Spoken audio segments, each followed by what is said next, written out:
Well, first of all, you've got four pretty good teams here. Obviously, you're not going to get to the 64 unless you can play a little bit. And we know that South Carolina can play, and they played a very competitive conference. We saw them this year. We knew we were going to get guys coming out throwing punches in the first round. But I was really, really proud of the way our first 5, 6 hitters came to play with a lot of patience and made work a little bit, for it. And we didn't jump on anything bad. So we set the tone early, and then our pitcher here goes and gives the head coach a heart attack by throwing 4 pitches not even close to the zone and keeping us on Sorry our about toes, that. keeping us on our toes a little bit. But it was a nice way to bounce back in the third inning and grab the lead again. So pretty happy with what's going on, and we're looking forward to dinner tonight. Take questions for the coach and the student athletes, please. Georgina, what was working for you in this game? I mean, another complete game. Seemed like you really had it dialed in. I think my runner especially was what we were going to for sure. South Carolina is a very strong hitting team, and we knew that they had a lot of power away. So we kind of wanted to hammer the inside of the zone, make them kind of work both for my speed and my off speed, so that we could keep them kind of like off their toes, on their toes. Either way, keep them off balance and do what we can to make sure that we kept their hitting minimal. And I think we did a really good job of that.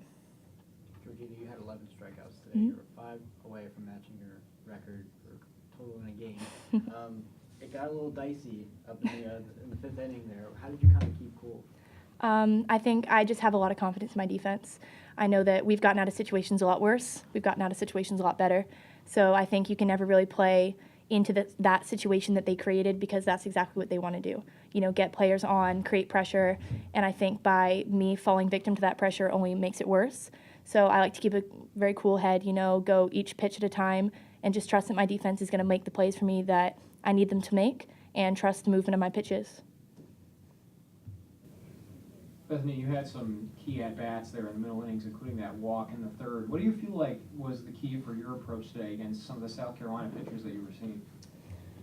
For me, it was just kind of getting on time with each of the motions, because all 2 pitches that we faced, they were different. One was more quick pitch, and one really took her time. So really settling in the box and getting my eyes set early and just kind of seeing it, and then just trying to move runners and just execute and not get too big with myself.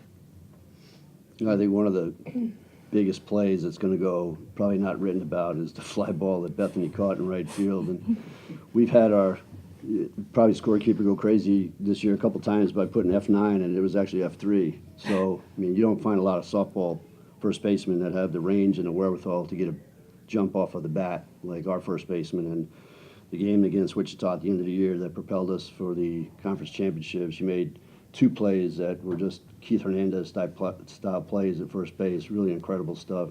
Or Freddie Freeman, if you want to relate it to the guy that's nowadays one of the best first basemen in the game. So we're fortunate that not only do we have a guy that's batting fourth for us, but a guy that's a pretty good Gold Glove, and range for that kind of stuff is amazing. Well, thanks, Coach. It's the first compliment she's ever had. Yelling at me.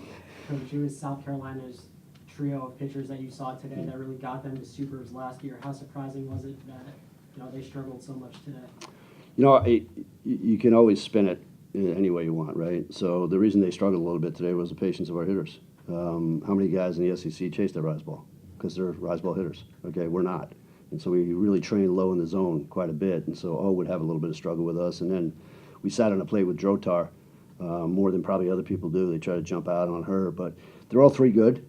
We just happen to be better today. I'm not going to say that, if it was yesterday or tomorrow or Monday, what goes on. But today we were better than their pitching staff. And, I was really surprised that their pitchers didn't pound the zone as much. Maybe it was too much time off for them. I don't know. But all I know is today. And today our guy did a good job, and she was better than their 3. So. Heading into this game, you guys lost your last 4 meetings against South Carolina. What was your thought process heading into? So I'm going to ask a question because I'm probably not. Was it 1 regular season and 3 postseasons, or Yeah. Okay? Well, last year's last year. The year 2 years ago is 2 years ago. So we're not the same team that we went against when we dropped those games. This year, we saw what we needed to do. We knew that our hitters were going to be okay against their pitching. It was just a matter of whether our staff could stop their hitters, because they can swing it. As George alluded to, they can swing it. They're aggressive. And if you leave a mistake out on the plate, they're going to hit it, which is obvious in the first inning. Okay, but Like I said, today the Bulls were better than the Gamecocks. But it's like this much. When you take a look at the RPI, the difference between number 1 and number 12 is like this much. There's 64 teams. There's scholarships in the other dugout all the time. All these kids can play. We just happen to end up with 3 and they were 2. That's all. That's it. So we don't get too crazy about that kind of stuff.